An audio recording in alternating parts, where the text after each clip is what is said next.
And Audacity in 3, 2, 1. Hi, guys, and welcome back to another episode of the Barbell Lifestyle Podcast. I'm your host, Christina Lynn, and I'm here with my co-host, Marissa Roy. And in today's episode, we're talking about how to get your shit together. I feel like this is so fitting for so many reasons for me personally. Because I mean, we've talked about in like some of the recent episodes how like I half-assed an entire mini cut, and the past couple of weeks I was starting to get really complacent about my training and like just kind of skipping days. Like last week I went to the gym twice and I had to recommit to myself this past week because it didn't feel good. Like I was like, why is my shit not together? So a lot of different examples to talk about today, but I think it's just kind of a universal thing that happens to a lot of people is like we feel like we're kind of doing some things, taking some effort in the right direction, or maybe in the right direction, maybe we don't know, but just kind of spinning our wheels and not getting anywhere, and then ultimately being discouraged, and then ultimately just not being able to get our shit together and actually see the progress or the habits that we want to see. So I'm excited. I think there'll be some good takeaways from this. Yeah, I agree. And I think that whenever we sit down for an episode, the first thing we do is either think about things that we're experiencing in our own lives, or we think about our clients, what they're experiencing, and how we can best help them. So we know that this is something that we've gone through, that absolutely other people are going through as well. And so we're trying to share our experiences, clients' experiences, and help you get your shit together.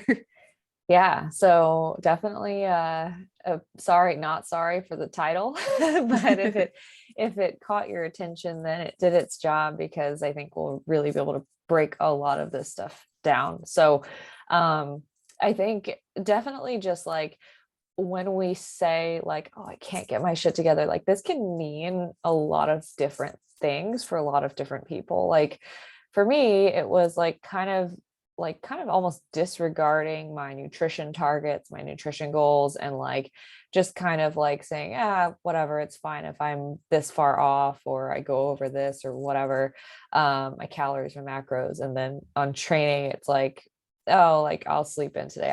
I need the rest. Like, and then ultimately just feeling guilty about it all day long, having my energy suck. So like that was my experience the past like week and a half or so, since I mean up until literally this past Sunday, of which we're recording. So that was me not having my shit together, and it's relative because like I'm in a different place in my journey than a lot of people might be, like especially those that are just getting started.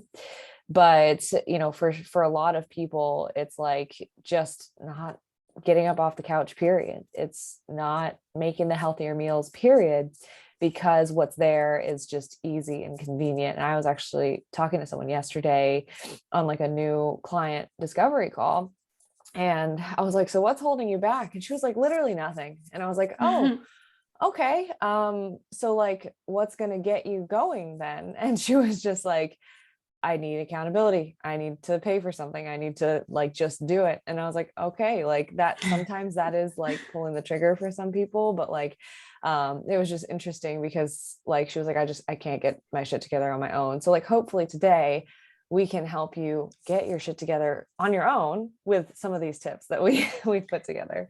Yeah. And I think that's good to set the context for the episode, because it's not just dieting, right? Like getting your shit together could just be like, hey, I need to go do my training, or I need to make sure I'm sleeping more. I need to make sure I'm hitting my water intake.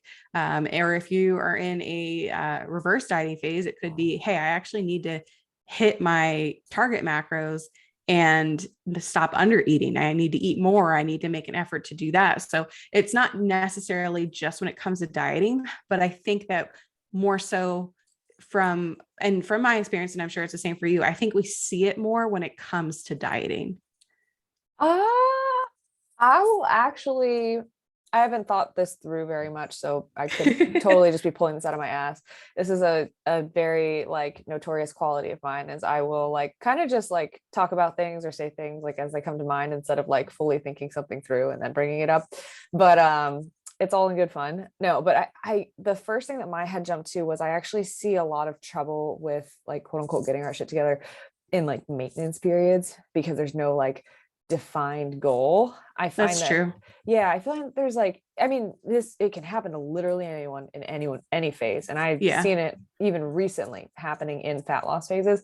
But I think a lot of times when people aren't motivated by this impending, like, I need to lose fat by this time, it's often more common that like we fall into those ruts because there's like, oh, I just don't have any defined goal. Like, what am I even working towards? Right.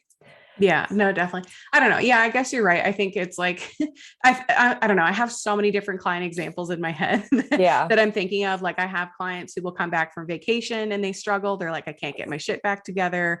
There are just so many different situations, but I think, Yeah. I guess we'll not just talk when it comes to dieting, but just like clients and our personal experiences when we haven't been able to keep our shit together.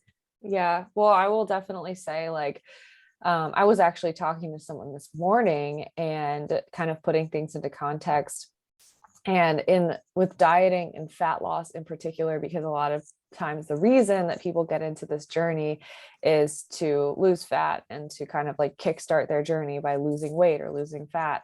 And a lot of times it's like all the cards are almost stacked against you with like every circumstance in your life. And it can be a real struggle to quote unquote get your shit together or like just, you know, stick to something with a bunch of stuff going on. And so I think a lot of times it comes down to, it depends, but it comes down to a lot. You have to make sure that there's a plan that's actually realistic for the context that someone's in.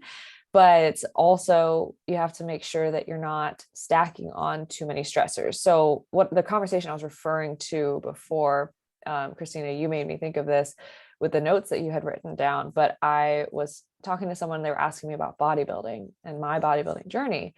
They were like, oh, cool. Like, so are you ever going to compete again? And I was like, yeah, like the plan is like next year or the year after. Like, I'm not like super dead set on it because I don't know where my life is going to be at that point. And it's Yeah. really important to me that I obviously know that life is not going to stop and slow down for me to contest prep, but I know that it can be a little bit more calm than it is right now Yes. to start a contest prep. So making sure that I manage all of my variables, my stressors, to find a better time to start something like that rather than like the worst possible time.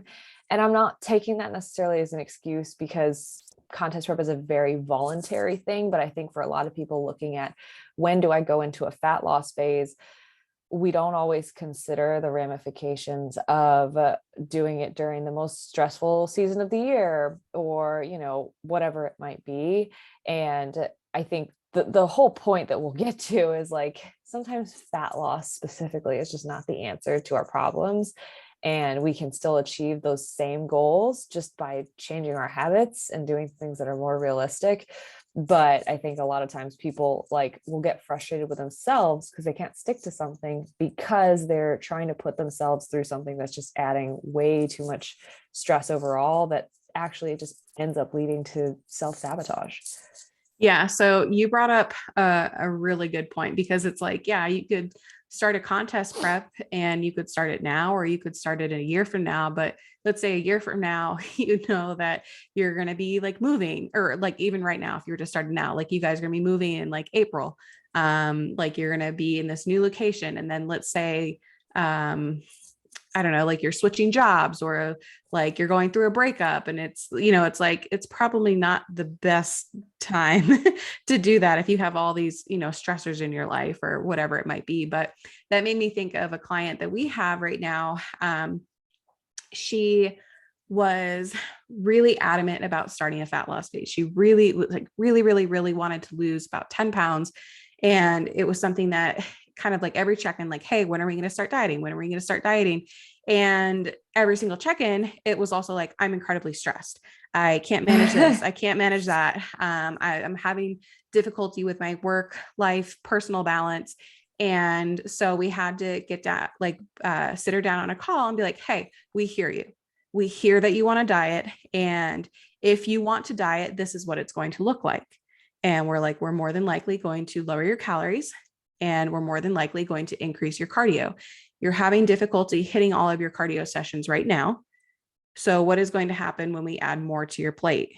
When we add more things, we have to like make sure you're getting more steps. You're eating less food, which means that you're going to be having to be more adherent and prep more to make sure you're hitting your targets. So this is going to add more stress onto your life that you have right now. Do you think that is something you're going to be able to handle? And she was like, no. We're like, okay. So it's not that we don't want to diet you. It's not that we're being mean. It's just that we're trying to be realistic and help you understand what a dieting phase will actually look like for you. And that's probably going to cause you even more feelings of being upset because you're not being adherent to your protocols, which is going to make you feel more like a failure. So instead, let's focus on these, like, let's focus on these habits. Let's get our nutrition a little bit like closer together, and, let's increase our protein intake, things like that. And she started to drop weight without us dieting, just from being more consistent and focusing on those smaller daily habits. So that was one person who like just jumped out at me right away when we were talking about this. Yeah, no, I love that. And I think something that you made me think of is just kind of like when we are in that stressed position where we're like, oh, like things aren't working. Like you mentioned, this client was already struggling to like hit some of her targets or be consistent in some ways. So oftentimes we think like, oh, I just need to try harder. I just need to do more or get my ass up and just get myself there. And um, we were actually on a call earlier today with some of our coaches, and one of our coaches was actually talking about a personal example about this. And she was just like, when I was in a funk, it was really hard for me to get back into everything that I was trying to do, because like she basically I'm like losing my train of thought here trying to remember what she said. Oh yeah, because she was like very critical of herself. Basically, she was like, you just need to get up and like you just suck it up and go to the gym, right? Like you have to go to the gym, like this is what you have to do. And she never did it because she was adding so much pressure on herself, adding more to her plate, and it just wasn't working. And so what she found worked was actually like taking a step back and giving herself two options and speaking to what she called her inner child. So she worked in speech language pathology before she worked with us, and she worked with kids a lot. And like kids like to be in control. They like to be the big boss, even though they're like the little ones, right? And so if they feel like they don't have control, for example, you have to go to the gym, you have to pick up your toys. Like you are basically going to create resistance with that individual because the kid's going to be like, no, I don't want to pick up my toys, right?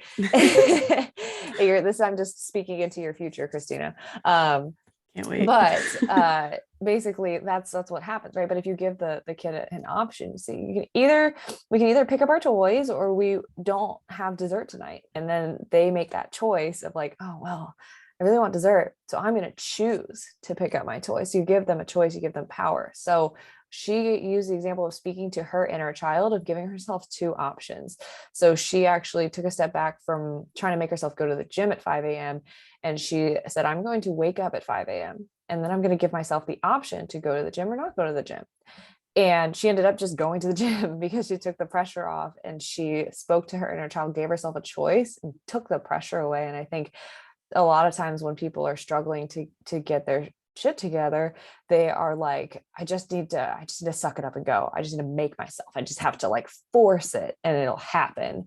When really like adding that pressure is oftentimes hurting more than it's helping. Yeah. And I think that's really important. It's like how we talk to ourselves and how we go about finding solutions. So when we're thinking about that client, and I apologize, my dog might bark. We have a FedEx driver coming by. But it's like, oh, I just need to be more motivated. Like, I just need to do this. And instead just kind of being like, well, what can I do to make things a little bit easier? Or like, how do I frame this? Or how do I take a step back and look at it? So I really like what she said and like kind of giving herself a choice. But I think the other thing too that happens is I feel like sometimes clients get overwhelmed because there is so much that you can focus on. So that's one of the reasons. And I mean, we've talked about the muscle and strength pyramids before by Eric Helms. And I love it so much because I feel like we oftentimes get caught up with those small, minute things that really just don't make that much of a difference. Like finding the perfect gym routine, the perfect supplement stack, like perfectly timing all of your meals. And it just comes down to just eat some vegetables, like let's increase your protein intake and like let's move a little more. And like if you can focus on those things for a consistent amount of time, like we're going to see some improvements. And once you get to that point where that becomes a little bit easier and that not that like those things don't feel as forced, then we can start working on some other things. But if you try to overhaul everything at once, you're probably going to feel like a failure because there's so much to be doing.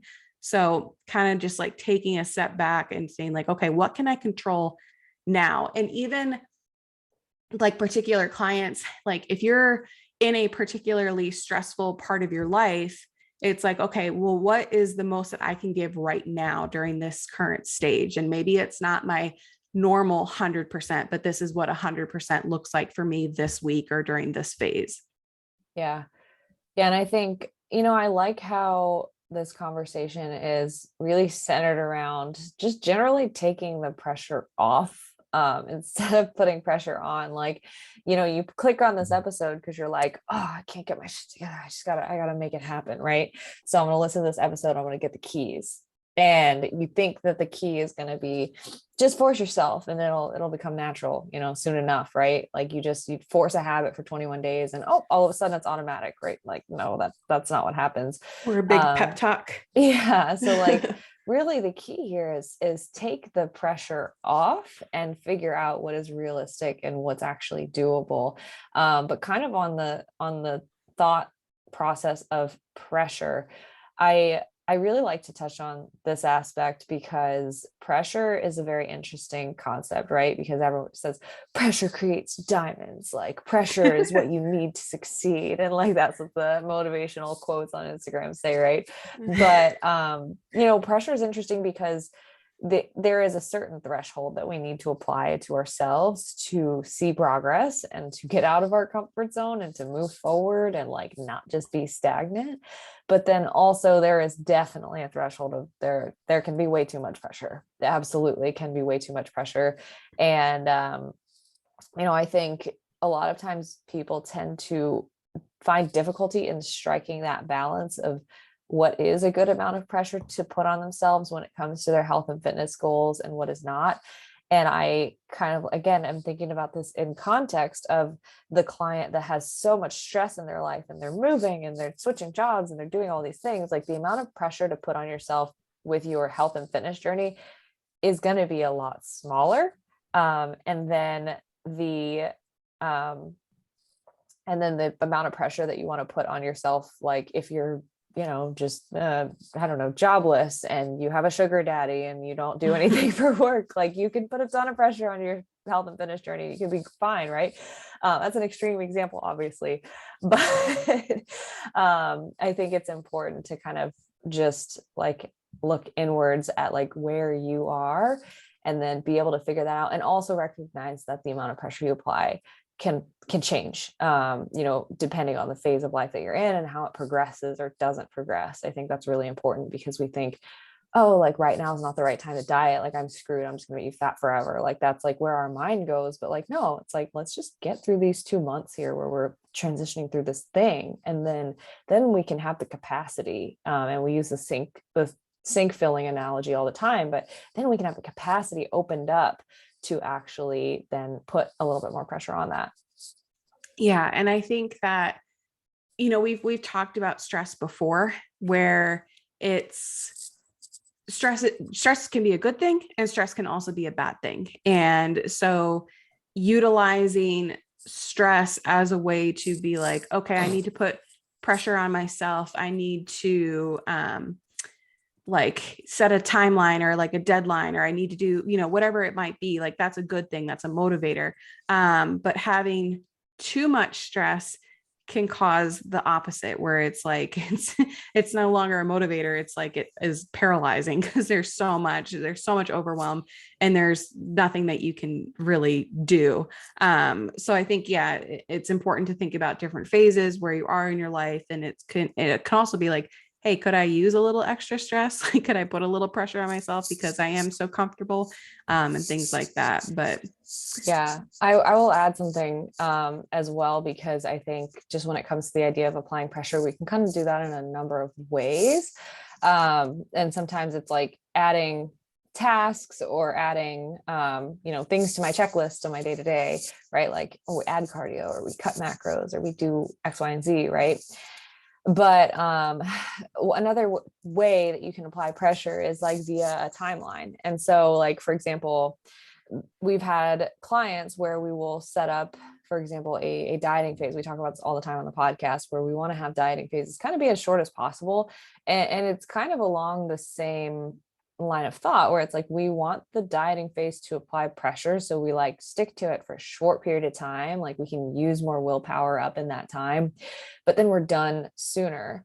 And kind of like, I'm thinking of a couple of examples here where both happen to be a 6-week time frame, two clients in different situations. One of them, their wedding was impending, and the other one, they have a trip to a different country because they are getting fitted for a wedding dress in that country, with like family there or something like that. And basically, like, both of those things kind of like hit hard. And I feel like it's just like when you're in contest prep, like if you've ever gone through a contest prep, you like kind of you're going through it, you're giving your all every day, but all of a sudden you're like, holy crap, I'm 4 weeks out. Like, how did that happen? But mm-hmm. for a lot of our clients who are working on just basic habits, trying to change their lifestyle slowly, gradually, it can often feel like maybe you're not, it can feel like you're not doing as much as you should be towards your goals, because it actually feels doable this time around, right? Like, that's our goal, is to actually make it feel doable. And so a lot of times clients like question themselves, thinking like, am I even doing enough? Like, what's the point of all of this? And so there ends up being just like kind of a, what am I doing crisis leading up to then the deadline hits. And so this is what happened for both of those people, is they hit the 6-week out mark and they were like, oh crap, like they have kind of been, and I don't want to throw them under the bus, but they kind of were like just wishy-washy in terms of adherence. Like, some weeks would be really good, and then some weeks would be really off, and it would just kind of never really be consistent overall.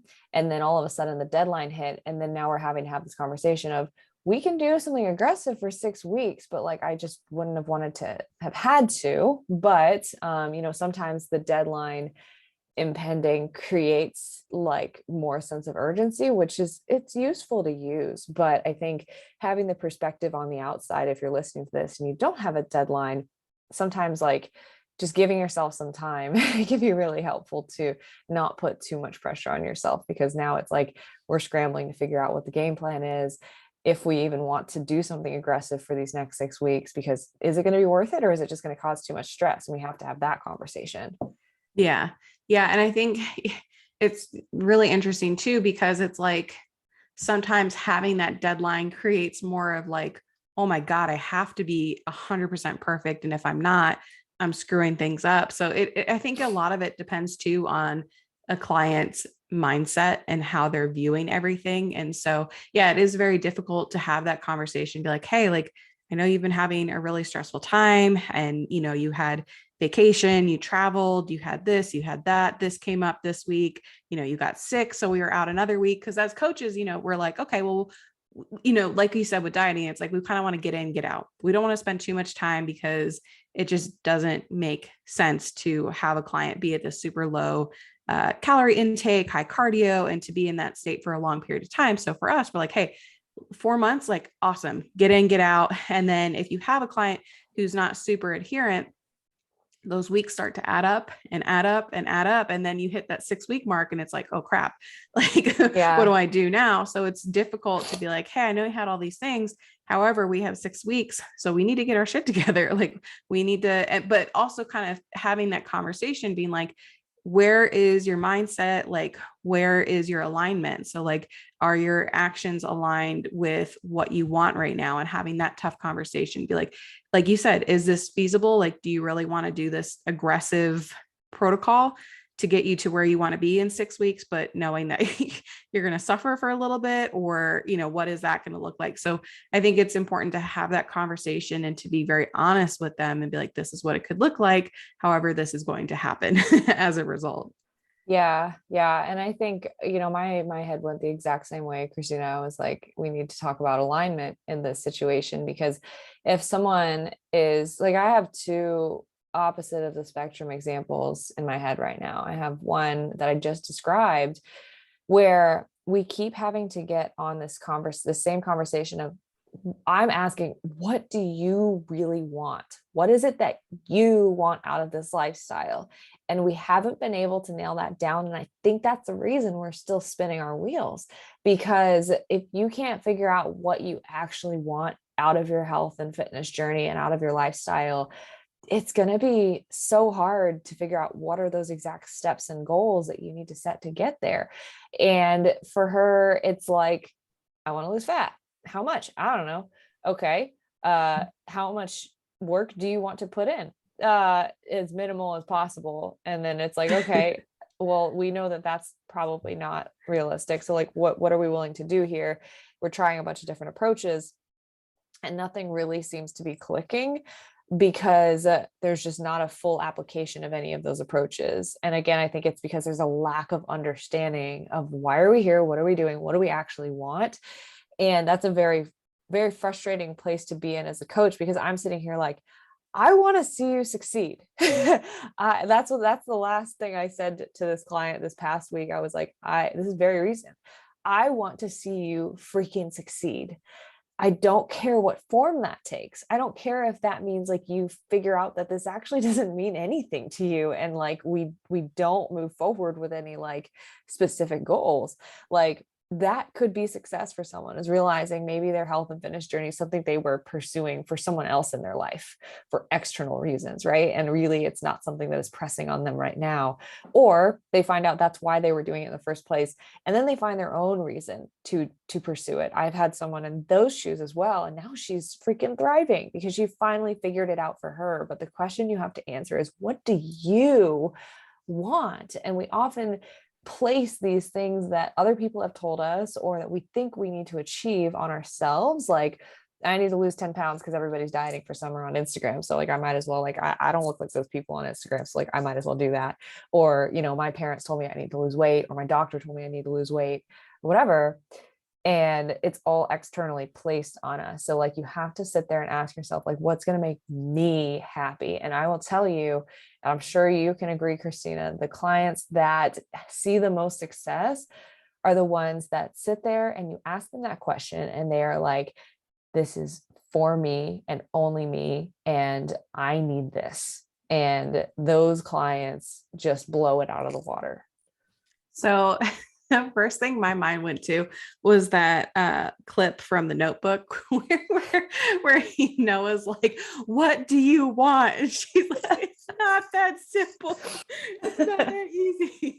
But yes, so I would say most of the time the clients that have a very clear why and a very clear goal or like picture of what success looks like to them and what specifically they want to change, yes, they typically see a lot more results because they have this clear goal and they know what they need to do to break it down, to work on every single day, every single week. That's going to get them closer to their ultimate goal. So I think the other thing though, too, is like, for your clients that you were giving examples of, it's like, I have my wedding coming up, so I want to look good and feel good. And so it's like, okay, so we're going to get you there.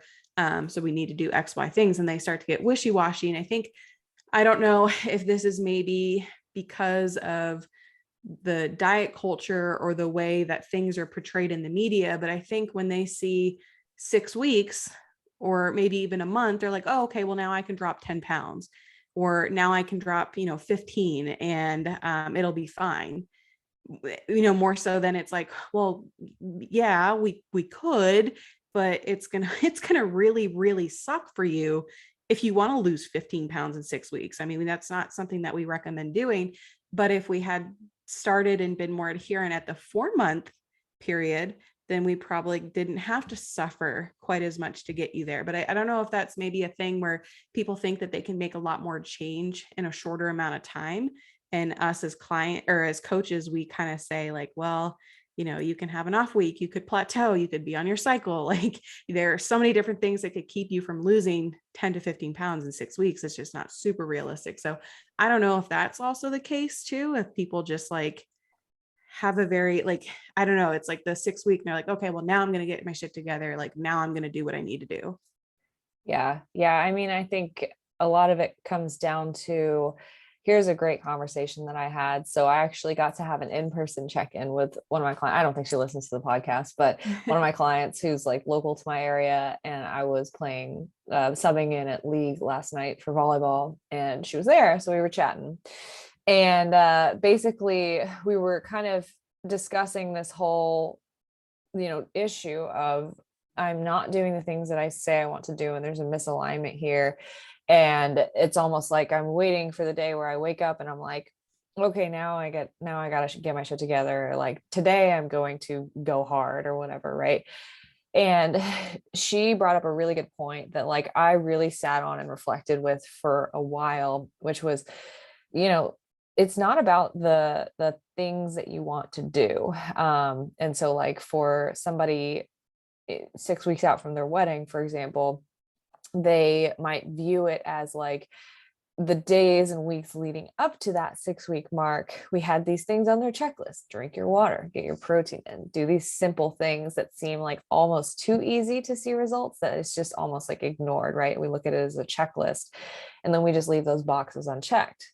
That's something that I did the past couple of weeks. I left training as a box that was unchecked because I was like, it's not, I'd rather sleep or, whatever. It was just something I could leave unchecked. And I personally look at my life as a checklist of boxes almost to a fault. And then I had to actually step back and get away from those check boxes and think about what she said. And she said, I could give myself excuses. I could not get my workouts in, is what she said. And she said, but that's not the person that I want to be. And that hit, like, I was just like, yep, you're thinking the right way, right? Because it's not about the things that you want to do. It's about the person that you want to become. And so the people that linger in that period where there's not a ton of pressure applied, there's no big deadline, there's no urgent goal in 6 weeks that is like killing them to get to, there's no like internal motivation with a checkbox. It just feels like, oh, it's just another thing on my plate, because we're all busy. Our plates are all full. We're all overworked, right? And that's a common thread amongst most people nowadays. So adding things to our list won't motivate us, but what will motivate us is aligning ourselves with the person that we want to become. So I love when she said that, because she was like, the person that I want to be is not somebody who skips workouts. It's not somebody who, gives themselves excuses when I could be taking care of myself and my body and preparing for all the things to come, because she's got a lot of things that do concern her health in the far future, but not right now. And so how do you create that urgency within yourself today? You have to figure out the person that you want to become and live the lifestyle that they want to live. So I was reflecting on this today and was thinking about how I actually got myself back on track with my training this week. I thought about, who do I want to be? I want to be the person that sets an example, that leads not only my clients, but my team. I want to be the person that follows through on their word, because people can't trust someone who don't do what they say they're going to do. So if I say I'm going to train 5 times per week, I better freaking do it.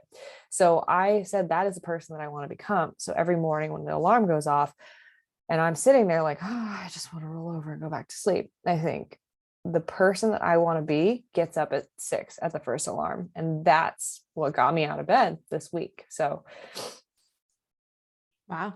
It was really powerful. I read your stories this morning on Instagram, so I already knew that was a conversation that you had, but I think that's really, really powerful. And that's one of the things that we utilize for our clients too, is like, okay, so how is the healthier version of you? How do they show up every day?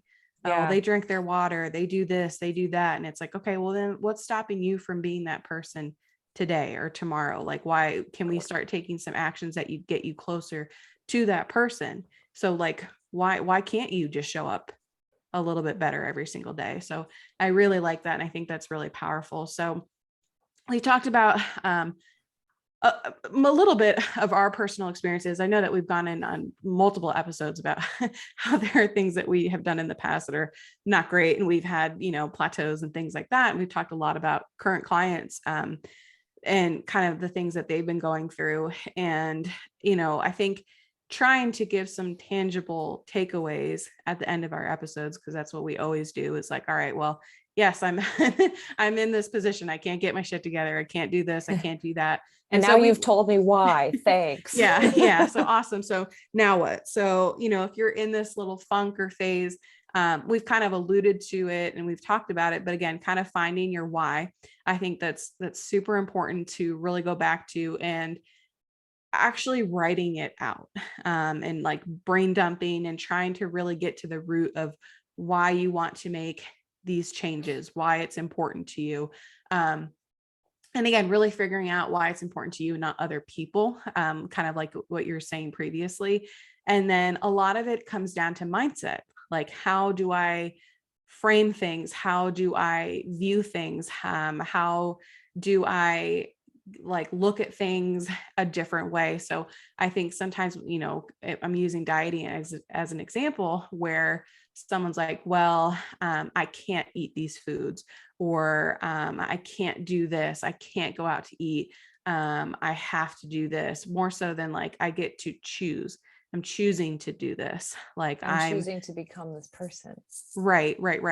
I have these goals, therefore I'm choosing to eat some vegetables with dinner. I'm choosing to increase my protein intake, like things like that, where I'm making this choice to, instead of having 4 slices of pizza, I'm going to have 1 and a side salad with some chicken. Just kind of things like that, like how you're perceiving things can make a really big difference. So I've talked about this before, but when I'm in prep, I still like to go out. I don't like to hermit, because I don't think it's fair to my husband to say, hey, for 6 to 9 months, we're not doing anything. We're just going to stay at home, because that's not fair, right? Because it's my choice. I'm prepping. He's not. So we'll go out to like breweries and stuff with our friends. And instead of sitting there the whole time being like, man, I wish I could have a beer. Oh man, I wish I could order from the food truck. Oh, I wish I could do this. I can't. I'll bring an energy drink and yeah, it's not a beer, but it's like still something that I can like sip on and enjoy. And I love them. I love the carbonation and, I get a little caffeine boost from them, and I'll bring like a protein bar or something like that. Or I'll bring like a meal and I'll make sure it's one of my favorite meals. So it's like, yeah, I'm not able to do everything that they can, but I'm still trying to be like, well, these are my choices and I'm looking forward to this, and I still get to enjoy it. And then instead of focusing on all the things that I can't do or I can't partake in, I'm focusing on being present with my friends and like being like, oh, it's really cool that we can all get together, whatever it might be. It's the same thing. I can't have the beer, I can't have the things, but just how I'm viewing those things. So that's kind of how I feel like it is when, just a simple thing. If you are dieting, if you do need to be a little bit stricter, just kind of like how you talk to yourself about the situation that you're in. Yeah, no, I love that. And I think just your on the mindset side of things that you were saying as well, like, how do you view this as a burden or a choice? But also I think just like what I was saying about the checklist, like, are you just like adding this to your long list of things that you dread to do all day? Or like, are you trying to embody that person that you want to be? And so like, I think definitely write down your why this is important to you, and what you want out of this lifestyle. Answer the question, what do you want? But also like, who is the person that you are trying to become by trying, or not trying, but doing these habits? Like, living a healthier lifestyle is an identity shift. And I think a lot of times we miss that. It's like, oh no, I just want to lose 10 pounds and I'll be done with it. And I'll be the same person after just 10 pounds lighter. No, like, we are changing who we are fundamentally by changing our lifestyle. And then our body changes as a result. And that's really how that works. And so if you don't have clarity on who you want to become, it is really crucial for longevity in this journey and actually getting to become that person. Like, we don't actually become that person unless we define it and then we move toward it. So I would definitely write down your why and write down who you want to be with all of this.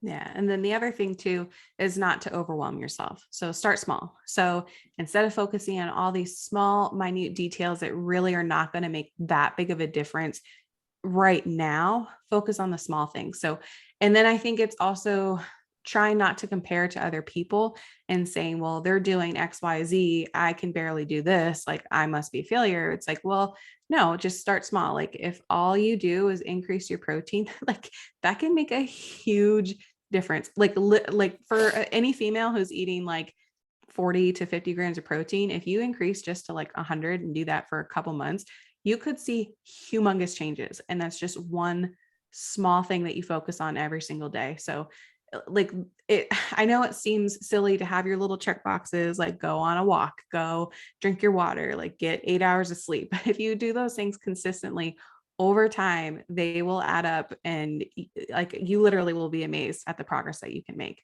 So Yeah. I think it's really important to just be like, hey, what are some realistic things that I can implement every single day that are not going to cause me huge amounts of stress, to lose hair over, to lose sleep over, and do those things and just start there. And then once those become habits, it's like, all right, well, now that they're not so stressful, now what are some additional things that I can tack on that, again, are not going to cause me stress, but they might have 2 or 3 months ago. Yeah. Or if you even need to, right? It's like at Right. that point, like your body has transformed, your quality of life has transformed. And that's like the whole concept behind the Pareto principle, which is 80% of your results come from 20% of your efforts. And really, like when you think about it that way, like protein intake could be 20% of the things that you could be working on, right? But that's going to drive the most results in your actual body composition and your overall quality of life and just your overall lifestyle. And then also 80% of, or what is it? Is it 80% of your headaches come from 20? No, there's something else. It's like a reverse Pareto principle where like all your headaches come from like the smallest things that don't matter, basically. Yeah, pretty much. And so like, again, the supplementation, the meal timing, the 1% things that like we don't need to be focusing on, all of our headaches come from that. So like really dial in on like the 20% that like seems like it's not enough that you should be doing is honestly more than enough if we focus on it and actually be consistent with it. Because most of the time we try the simple stuff and then we're like, oh, I could be doing more. We pile on more, then we totally fall off, and then we're getting nowhere and we have a bunch of headaches. So Yeah. we get frustrated and we're like, why can't I get my shit together? Well, because we tried to move too fast. We tried to run before we could walk. We tripped, we fell flat on our face. Yeah. So definitely a big proponent of starting small. Yeah. And I think I've talked about this client a lot, but she's so funny to me because she's always like, at the end of her check-in, what can I do? What more can I be doing? And I'm like, you're good. Like, and I have had clients like this too, where they are so focused on all the things that they feel like they're not doing. And they feel like because they could be doing things more perfect, or they could have the more perfect program or whatever it might be, they actually cause themselves more stress and anxiety, which actually brings them back a step, where if they just felt good about what they were doing, they'd be in a much better position. So sometimes we bring on stress to ourselves. And so I like to always think about like controlling what we can control. So like just focusing on those things. And if there are other things that we can't, then we just kind of like let them go and just go from there. So I think, I think that's a really good kind of ending point. I wish we had just ended on the reverse Pareto principle yet. But I mean, I think this was really good. And hopefully if this is something that resonated with you guys, if you are feeling like you've been having difficulty getting your shit together, hopefully this did help a little bit kind of reframe and maybe set you up to be in a better position moving forward. But we also, I think it's important to say that if you are feeling that way, if you are kind of needing a little bit of a reset, you can always reach out to myself or Marissa, and we are more than happy to help you maybe see some more clarity, get a little bit more alignment, and maybe even kind of narrowing down what it is that you might need to focus on. Like, we're more than happy to help with that. I'll tell you, that's what I do on discovery calls. What the heck do you want? Yep. Yeah. So even if it's not like, hey, I don't necessarily like, I'm not looking for a coach, like that's still what we're here for. We still want to help you guys. So yeah. But yeah, so we hope you guys enjoyed this episode. If you haven't already, make sure you subscribe to the podcast. You can find both of us on Instagram. You can find me at Christina Fit. Marissa is at Marissa Roy Fitness. Thank you guys so much for listening, and we hope to see you back next week.